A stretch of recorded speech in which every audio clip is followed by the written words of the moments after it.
Okay, off we go again, bashing through these prize draw competition thingy videos. So next one is from Isaiah. I'm going to call you Isaiah.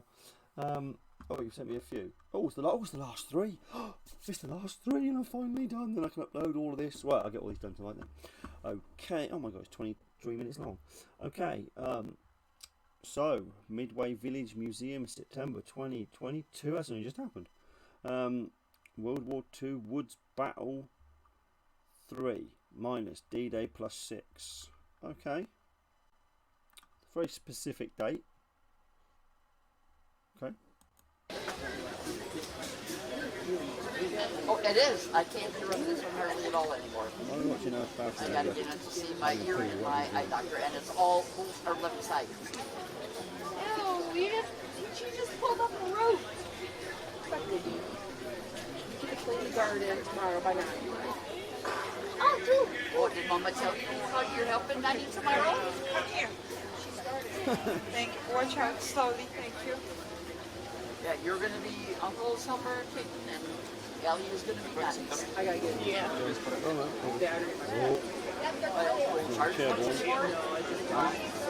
Well, this one is. Welcome to the 3 o'clock Woods Battle. This is D-Day plus 6, June 12th. The Americans are trying to move Oh, good old white t-shirts. through this wooded area to get to a town called Carentan. These Germans were assigned to keep them from accomplishing that mission. Obviously, he doesn't want a CC2. It's a strange choice of garrison cap. It's the paraglide one, but all in blue. You know, and it's not unheard of. It's just a unusual choice. Let's see what happens. Are these real guns? No. Do they have the real guns outside? The Germans are over. Yes. Yes. Germans are in the trenches.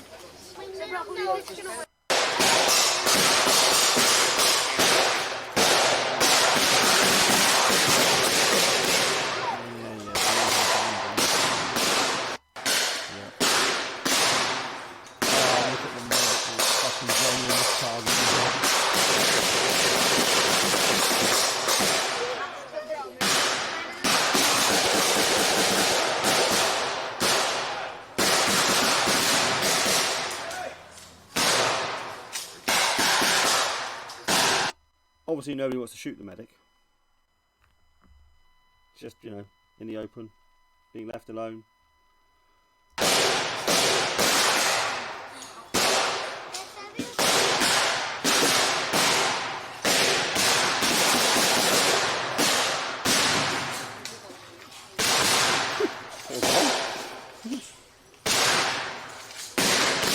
He's got a wound that's fatal enough to make him lay still on the ground, but it's okay to drag him around like that. Don't know much about sort of, you know, paramedicine or injuries with gunshots, but I would say that if he can't get up, then there's something really wrong. If it's really wrong, you probably shouldn't be dragging him like that. What do I know? But now he doesn't need that. Now he's fine just to leave on the ground. It's like, do you know what, medics is the thing that bugs the shit out of me in this hobby. It seems that they only need to do like two things. One, paint giant white crosses with, white circles with red crosses on their helmets, and carry a pair of scissors. That's it. That's all that's needed. I have a water bottle, of course. But that's it. You fix everybody with water. Anybody that's wounded, have some water. Oh, you've been shot, have some water. Oh, you've been blown up with a grenade, have some water. That's it. You don't need to carry anything else like that. All you do is drag him aside, leave him. It's fine. He's okay. He's just tired of sleep. He's tired. Have some things. Have some props. Pretend to do something. No, just drag him out of the way and leave him there. It's fine. Fuck him. He's okay.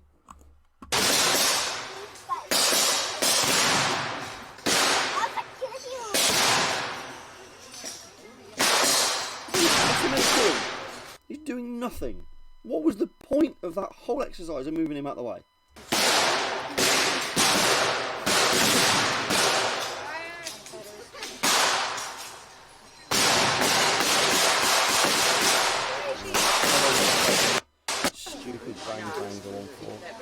open background. Oh. We're gonna do something.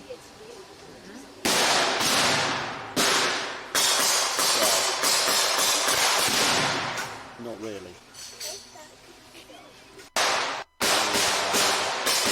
Bang, bang, bang.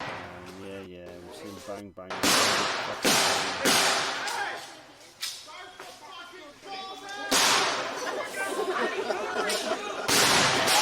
Do you know, all the public laughed when he swore. The average GI couldn't say a sentence without swearing in it. It was a big problem when they went back home because everything was fucking helmet, fucking bullets, we've got no fucking food, everything. He just swore all the time. So what they don't realise is they're laughing at actually probably the most realistic thing that's just happened in that whole 6 minutes. The F-bomb was dropped continuously.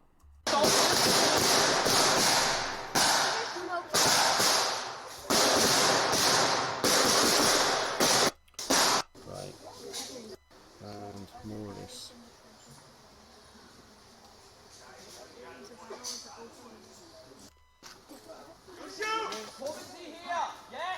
I've got wounded! My friend's hit, you gotta help him! No, sprechen Sie English. Sorry. Deutsch. He's not dead, he's hurt. He needs help. Lift him up? Listen.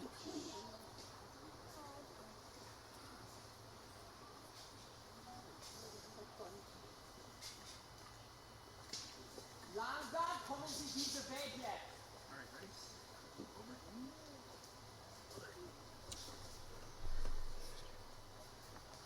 See, this could go one way or the other now. This could be actually quite sensible and well done, or it could just be an appalling shower of shit. And I don't know which way this is going to go. Because these sorts of prisoner situations only ever seem to be done fucking appallingly. Like, it just steal their shit up, shoot them, and it's just like slap them around and beat them. It's like, yeah, you know, I'm sure that shit happened. Again, ratios. Kamerad, suchen Sie für Waffen und Papieren bitte.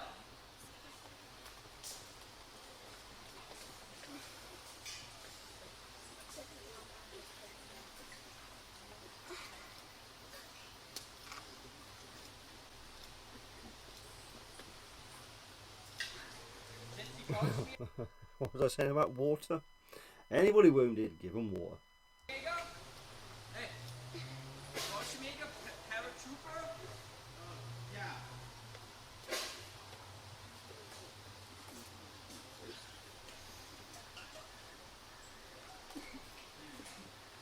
You have a minute. Nein. Sie sind die Sani. Sorry.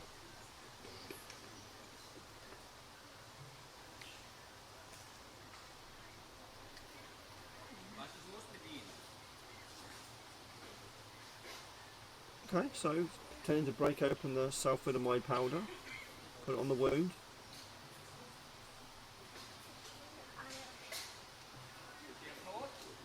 I mean, without a medic, if he's been shot, he's going to die. Because the Germans don't have one.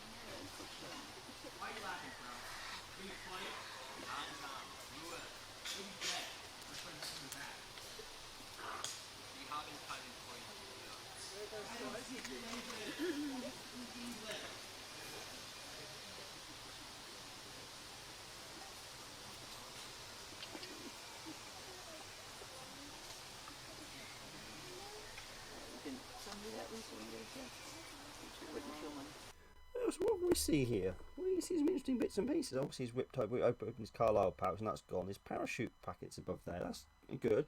Raincoat looks a bit green and plasticky, but it's a mile away so we don't really know. We've got an armband marker denoting which regiment. You know, there's a white cot strap, so this isn't a bad impression. Alright, well one person in this thing knows what they're doing. All right, let's call it there. How about a hand for our reenactors?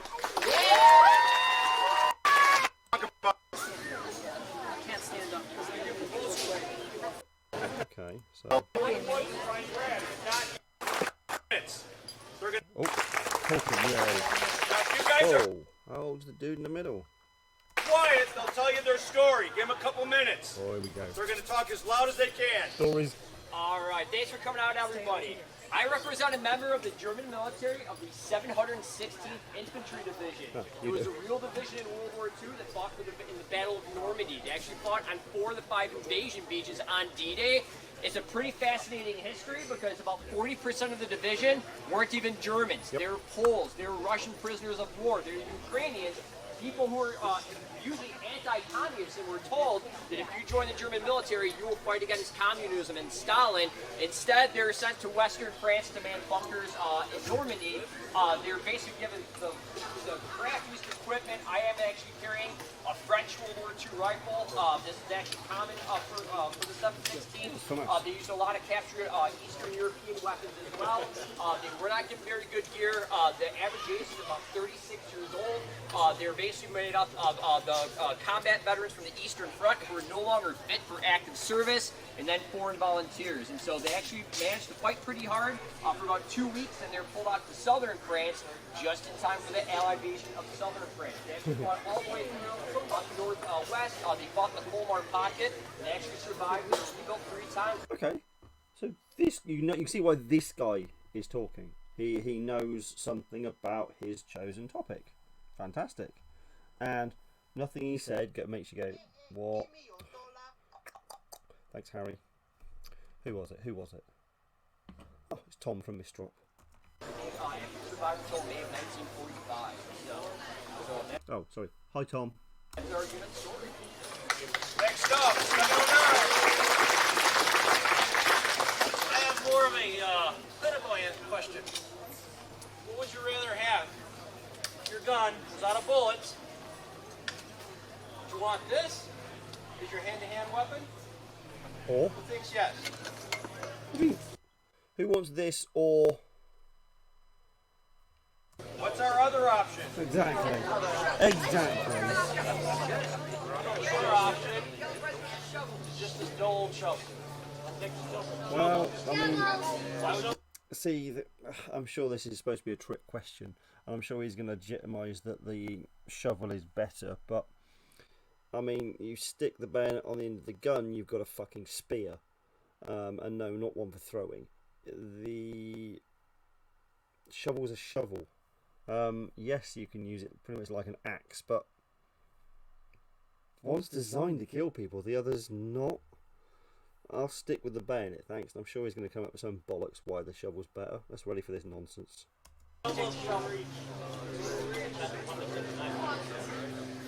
Problem with the knife, you put it on a rifle, you stick somebody with it. The bayonet literally likes to stick. It's hard to get it out. Well, that's why you're taught to thrust in, twist, pull out. Because when you twist it, it makes a bigger hole for it to come out. If you just go, yeah, of course it's going to stick.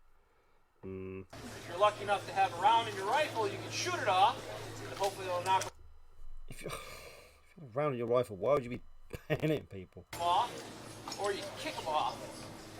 With the shovel, Here we go. stand up for your demonstration. Shovel, you can literally slice into someone, and it very easily comes out. Right, so why can't you do that with a bayonet then? Why can't you slice with the knife on the front? I mean, that's designed to cut and stab and thrust. You can hit them in the head, knock some sense into them, come up underneath the chin, take their head clean off. Oh, for fuck's sake, really? It's going to cut their head clean off.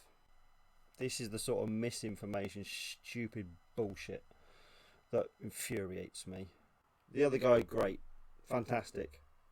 Gave some information, was realistic, it was sensible, you know, and then we got this guy saying that he'd rather go and attack people with a spade. At the very minimum, you're going to break an arm, a leg, if you don't sever it. Well, not the bare minimum, is it? It's the bare minimum is you hit them and it doesn't do any damage at all because the shovel breaks. That's the minimum. Well, the German soldier typically didn't go after his bayonet, he went after the shovel.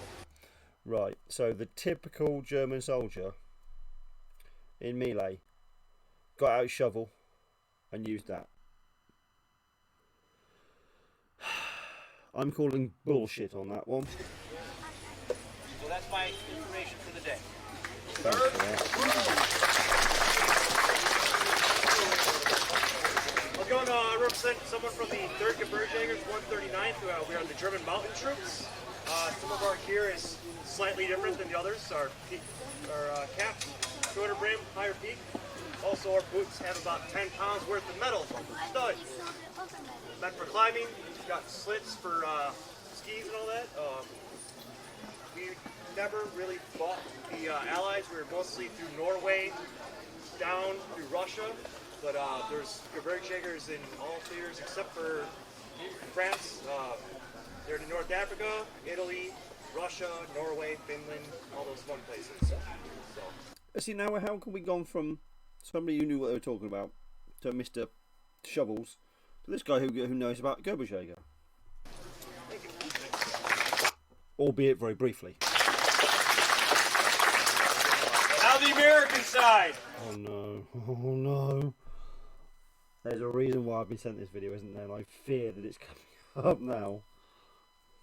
504 82nd Airborne. Oh, fuck me. I was right, wasn't I? Did you say 504th? That's okay, because that's 80 seconds, so the flag's fine. What the fuck is he doing with his suspenders? What the fuck is this? What is going on here?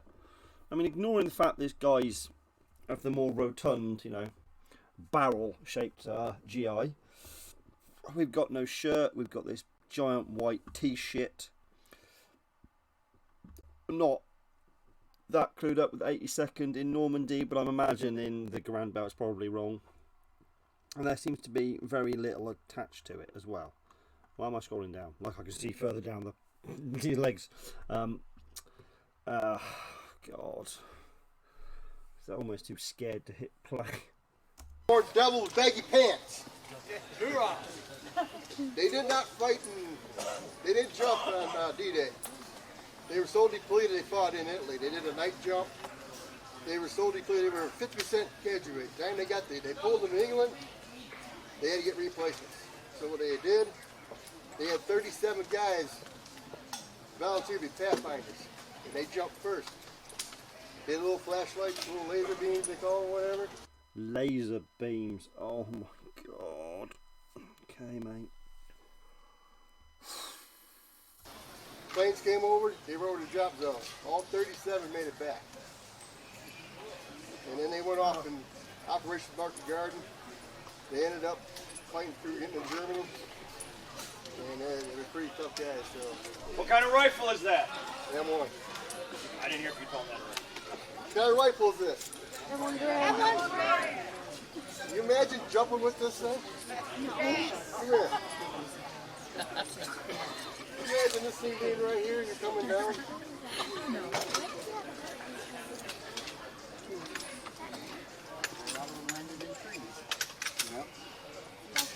They would actually, most of the cases that they put them in, the gun was broken apart into two. It would hang along their leg.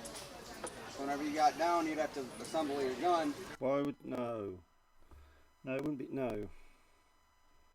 What? No. Is he confusing the M1A1 carbine in the scabbard with the Griswold bag for the M1 Garand? Then you were able to go. A lot of times your gun was lost too. It'd fall off in the middle of a jump. Hey guys, So, hey, going. let's hold it down, all right? You go and pick one up off of your buddy or, you know, an enemy. That's all you had. So Paratroopers were meant to be surrounded, which they were. everything that you jumped with was everything that you could have for over 30 days. So all the ammunition, food. So you, Look at the variation in these guys' uniforms. Ignoring the fact that nobody is CC2'd, we've got this yellow guy in the middle, to the guy on the end with also no CC2, but the colour, and then we've got the guy on the left who, you know, it looks really dark. like, you know, OD7 sort of dark, or is that a 43 jacket? Yes, it is. So we've got a guy in a 43 jacket for whatever reason. They carried 150 pounds over their dead weight. That's why they were called devils a bag of pants. Pockets came out to here. Sorry, how far do the pockets go out? Let's just They carried 150 pounds over their dead weight. That's why they were called devils a bag of pants. Pockets came out to here. So there's either smokes, ammo, or smokes. That's what they took. Cigarettes, not smoke grenades per se. Lucky strikes. That's it.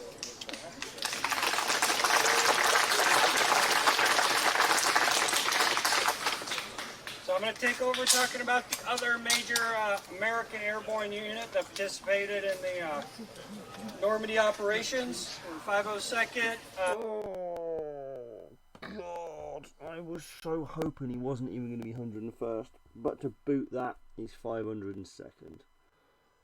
Fuck me. Oh, I mean, he's got a goddamn OD7 BAR belt on. Well, the 101st didn't take BARs to Normandy. They were considered almost pointless. You have a Browning 30 cal, you do not need a BAR. BAR needs magazines, it needs BAR belts. It was just, it didn't fit in with what they wanted. It was too cumbersome. Not that the 30 cal isn't, but leg bag, problem solved. So they did not jump with BAR belts, they did not jump with BARs. Airborne, with the 101st Airborne Division, we jumped into Normandy, we jumped into Market Garden, in Holland, participated in the Bulge, then went into southern Germany after that.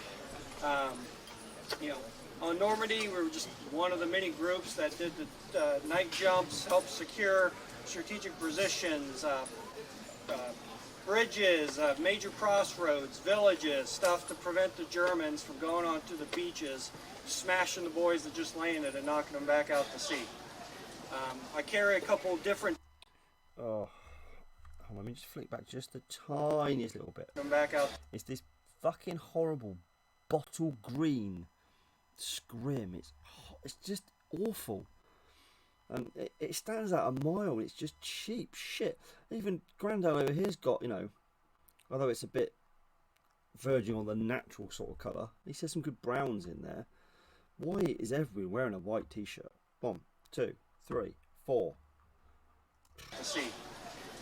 I carry a couple different tools of our trade from the M1 Garand, a couple of great showings from our good saint, John Moses Browning. I'm going to start with the BAR. This is my personal tool of choice. Right now, if I put a loaded mag in it, it's going to be about 16 pounds. This was a fully automatic machine gun, squad level for the Americans. Airborne really didn't have a lot of them. I mean, the 101st had none of them, and the 82nd had some of them. They're in the jumps. For our representation of the push and the quarantine, this is a few days after the jumps, and we knew we needed some more firepower to go after a village. So guys would have scrounged these up from like our glider troops or wherever they could. Actually, that's not untrue. There is a picture of a glider, and I think there's a stack of crates that have been dragged out, and there is a BR leaning on one, and it's the 101st which are dragging all this shit out of an 82nd. I think it's an 82nd glider anyway. It must be because there's a BR in it. Wake up, dickhead. So that's not untrue, but it's the whole impression, the BAR, but and everything that goes with it. It's just no. Find stuff like that. It fought World War II, at the very tail end of World War I, in a little different configuration. In the Korea and the Vietnam with some of our foreign allies. Give you a representation of what the magazine looks like, 20 round mag. Again, squad level. This was a lot for one dude to carry around for a year. Trust me, after 30 minutes, I'm ready to hand it off to somebody else. But we're going to move on. Well, this is why originally the BAR team of World War I, I think, had 4 members, I think. You have the BAR gunner with the BAR belt with the big metal fucking cup, so we can jam the butt in it to walk and fire, keep it level. You then get assistant BAR belt, which has 4 pouches for 8 mags, and then 2 spaces for cartridge, so Springfield cartridge clips. You then, the other 2 guys would have the BAR bandoliers, each carrying 6 mags either side, and then they'd have a cartridge belt for their rifle.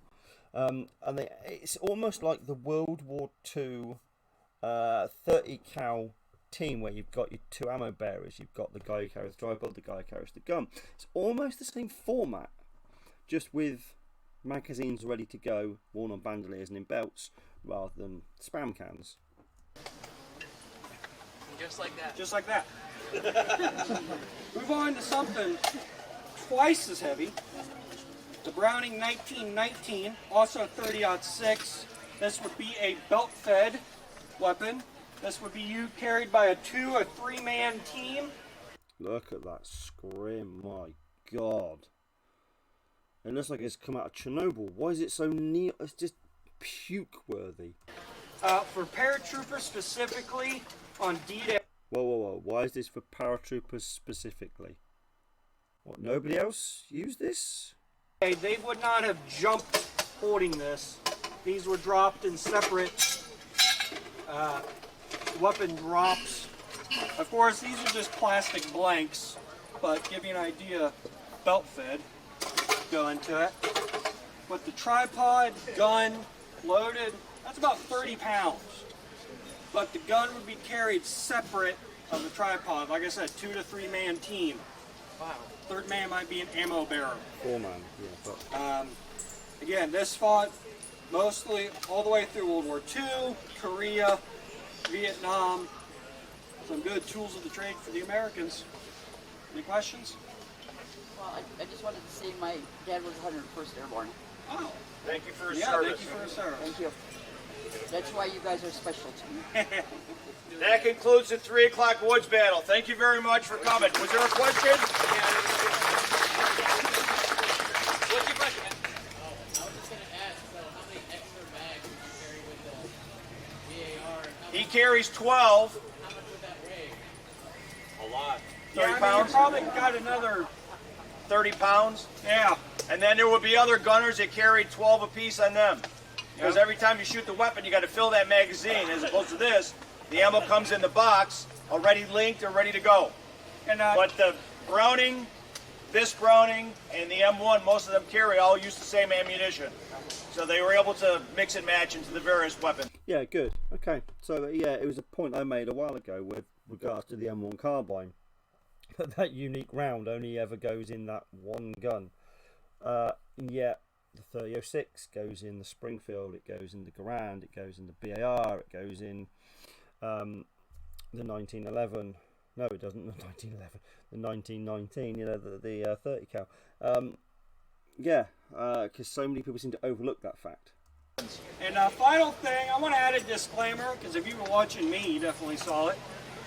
These weapons don't function well with blanks. The changing of mags, the jammings, that does not represent how they were in real life in combat. These were amazingly designed and reliable weapons that served our GIs well. Just now they're old, they don't like being converted to semi-auto, and they really don't like firing blanks. So I just want to put that disclaimer out there. Yeah, our MC-34 as well. Yeah. All right, now we're done. Now we're done. Thank you. Thank you for coming. Yeah, okay, kid. I mean, the impressions were... There's a lot of awful impressions. There's just lacks of shirts, there's white t-shirts, the scrim's fucking terrible.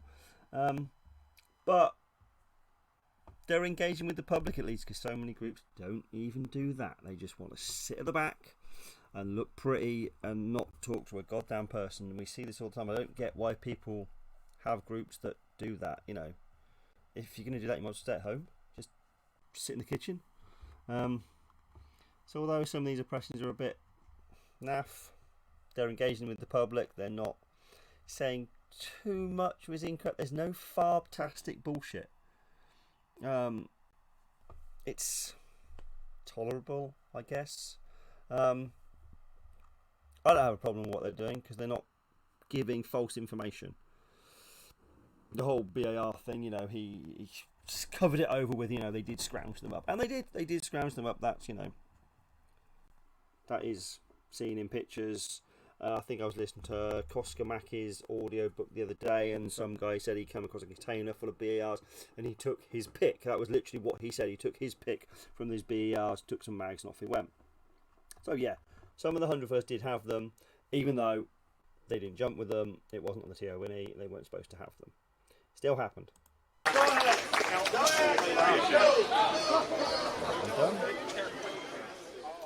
We are indeed done.